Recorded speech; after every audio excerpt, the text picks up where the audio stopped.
Door closer, standard installation, method 2. Mount the door closer on the door frame. The closer need to be mounted on the pull side of the door.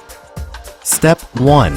According to the opening angle, select the installation dimension. Drill the pilot holes on the door and door frame according to the installation dimension. Separate the rocker arm and screw stem. Attention! Select the proper opening angle. Select the right installation dimension and opening side.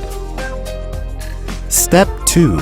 Mount the main body and holder. Attention! The regulating valve need to face to the door hinge.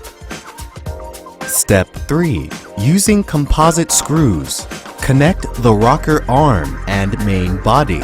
Attention! The screws must be tightened up. Step 4. Adjusting the length of screw stem. Connect the rocker arm with the screw stem. Attention! Screw stem must be perpendicular to the door.